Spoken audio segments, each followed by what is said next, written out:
देखो बच्चों, आज का हमारा टॉपिक है इलेक्ट्रिकल कैपेसिटेंस। ठीक है, चैप्टर 2 से रिलेटेड है, जिसमें हम कैपेसिटर के बारे में पढ़ते हैं। पर उससे पहले हम पढ़ेंगे इलेक्ट्रिकल कैपेसिटेंस। कैपेसिटेंस क्या होती है? ये किसी भी कंडक्टर की एबिलिटी से रिलेटेड होती है कि कोई कंडक्टर कितना चार्ज होल्ड कर सकता है। उससे रिलेटेड जितनी भी टर्म है वो इसी के अंदर आएगी। ठीक है, हर एक कंडक्टर की एक कैपेसिटी होती है चार्ज को होल्ड करने की, क्योंकि जैसे जैसे हम उसको चार्ज देते हैं तो वहाँ पे चार्ज ज़्यादा हो जाता है और पोटेंशियल बढ़ना शुरू हो जाता है। तो एक टाइम ऐसा आता है कि उसको और चार्ज देना मुश्किल हो जाता है, क्योंकि रिपल्शन वहाँ पे शुरू हो जाता है। जैसे समझो, इसको पॉजिटिव चार्ज हम एक कंडक्टर को देते हैं, इसका पोटेंशियल धीरे धीरे बढ़ना शुरू हो जाएगा। एक टाइम ऐसा आएगा इसको चार्ज देना बहुत मुश्किल हो जाएगा। क्यों? क्योंकि यहाँ पे जो चार्ज है और जो हम चार्ज दे रहे हैं दोनों सेम ही तो नेचर के हैं। तो रिपल्शन की वजह से हमें और ज़्यादा एनर्जी खर्च करनी होगी। पर एक टाइम ऐसा आएगा कि इसकी लिमिट आ जाएगी। तो चार्ज जो है वो डायरेक्टली प्रोपोर्शनल है पोटेंशियल के। जितना ज़्यादा हम इसको चार्ज देंगे उतना ज़्यादा इसका पोटेंशियल बढ़ना शुरू हो जाएगा। पोटेंशियल होता क्या है? पोटेंशियल चार्ज की एनर्जी तो होता है कि जैसे जैसे हम चार्ज देंगे ज़्यादा चार्ज एक्यूमुलेट हो जाएंगे। ज़्यादा चार्ज एक्यूमुलेट हो जाएंगे तो ज़्यादा पोटेंशियल आ जाएगा। ठीक है बच्चों, इस साइन को हटा के हमने लगाया सी। वी सी एक कांस्टेंट है जिसका नाम होता है कैपेसिटी। ये कंडक्टर की कैपेसिटी को बताती है। ठीक है बच्चों, कैपेसिटी किस चीज़ पे रिलेटेड होती है ये हम बाद में पढ़ेंगे। तो कैपेसिटी होती है चार्ज डिवाइड बाय पोटेंशियल। मतलब एक यूनिट पोटेंशियल को बढ़ाने के लिए हम कितना उसको चार्ज देते हैं। अगर मान लेते हैं शुरू में इसका पोटेंशियल 0 था, तो कितना चार्ज देने पे इसका पोटेंशियल 1 वोल्ट बढ़ेगा। तो जितना चार्ज हमको देना पड़ेगा वही इसकी कैपेसिटी हो जाएगी। ठीक है, कि 1 वोल्ट पोटेंशियल बढ़ाने के लिए हम कितना चार्ज दे रहे हैं वो उसकी कैपेसिटी हो जाएगी। तो कैपेसिटी की ऐसा यूनिट होती है फैरड। ठीक है, और इसको लिख सकते हैं कूलाम पर वोल्ट। ठीक है जी। अब बात आती है एक फैरड कितना होता है। देखो बच्चों, अगर हम इस कंडक्टर को 1 कूलाम चार्ज दें और उसका जो रेज है वो 1 वोल्ट हो जाए। ठीक है, 1 कूलम चार्ज देने से 1 वोल्ट इसका पोटेंशियल रेज हो जाए, तो इस कंडक्टर की कैपेसिटी कितनी होगी? 1 फैरड। ठीक है, तो ये होती है इसकी कैपेसिटी। जैसे समझो बच्चों, मान लेते कंडक्टर है। ठीक है, इसको हमने चार्ज सप्लाई किया। इसका शुरू में पोटेंशियल जो था वो था 0, और जैसे जैसे हमने दिया तो पोटेंशियल बढ़ के हो गया इसका, मान लेते हैं 10 वोल्ट। ठीक है, अब मान लेते हैं चार्ज जो सप्लाई किया है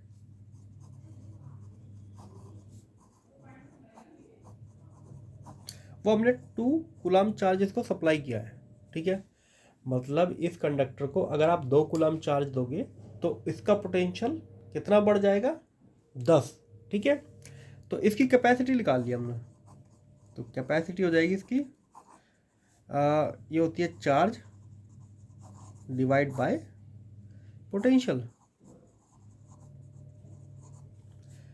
तो C equal to Q divide by V। तो कैपेसिटी हो जाएगी इसकी 2 कूलाम हमने चार्ज दिया और 10 वोल्ट इसका पोटेंशियल रेज हो गया, तो ये हो जाएगा 0.2 फैरड। ठीक है, पर देखो बच्चों, ठीक है ये तो ठीक है कि कैपेसिटी इसकी हो गई 0.2 फैरड। दूसरी बात, अगर ये स्फेरिकल है, ठीक है, तो इसकी कैपेसिटी हम कैसे निकाल सकते हैं?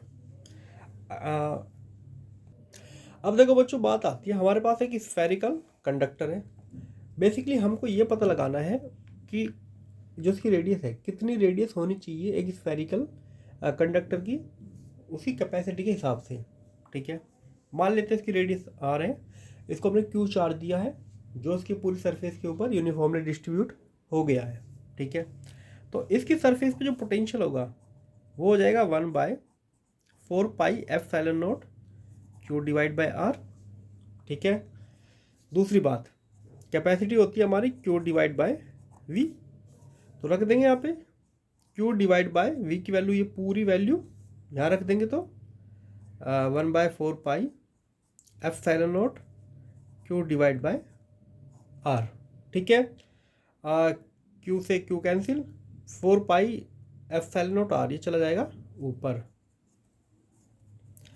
4πε0r। अब बच्चों ध्यान से देखो, किसी कंडक्टर की कैपेसिटी किस चीज़ पे डिपेंड करती है? ये डिपेंड करती है आर पे, उसकी रेडियस पे, मतलब कि उसका साइज़ कितना बड़ा है। ठीक है, कंडक्टर की रेडियस कितना है, ये चार्ज पे डिपेंड नहीं करती। तो कैपेसिटी, हर एक कंडक्टर की कैपेसिटी उसकी डायमेंशन पे डिपेंड करती है। ठीक है, अब जैसे कि हम अर्थ की कैपेसिटी निकालते हैं। देखो बच्चों, सबसे पहले हम निकालते हैं कैपेसिटी ऑफ अर्थ। अर्थ का जो डायमेंशन है, अर्थ की जो रेडियस है, उसके हिसाब से उसको कितना चार्ज हम दे सकते हैं, उसकी कैपेसिटी हमको निकालनी है। फॉर्मूला हमारा वही है, 4πε0r। ठीक है, हम सरफेस की बात कर रहे हैं। इसकी वैल्यू कितना होती है? 1/9 इंटू 10⁻⁹। आर अभी निकाली हमने 6.4 मल्टीप्लाइड 10⁻⁶। इसको अगर हम सोल्व करते हैं तो हमको मिलता है 0.711 इंटू 10⁻³ इंटू 10⁻6 माइक्रोफैरड। ठीक है बच्चों, तो ये हो जाएगा हमारा पावर कितना हो जाएगी? +6, और ये इसको इधर ले आएंगे तो 711 माइक्रोफैरड। तो अर्थ की कैपेसिटी कितना है?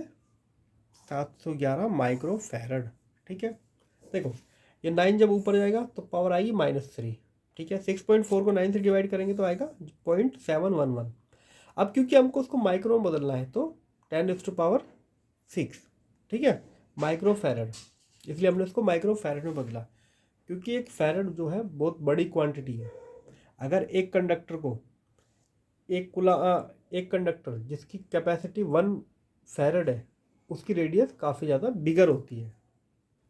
देखो बच्चों, मान लेते हैं एक कैपेसिटर है जिसकी कैपेसिटी 1 फैरड है।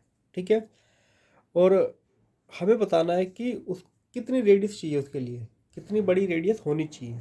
इस फॉर्मूले का यूज़ करेंगे तो C/4πε0 = R। ठीक है, तो C कितना है? 1 फैरड डिवाइड बाय, इसकी वैल्यू कितना होती है? 1/9, तो यहाँ आ जाएगा यहाँ पे।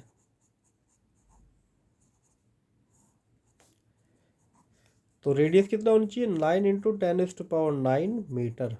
देखो बच्चों, ये अर्थ की रेडियस से भी काफ़ी बड़ी है। अर्थ की कितनी है? 6.4 मल्टीप्लाइड 10⁻6, पर ये 10⁻9 है।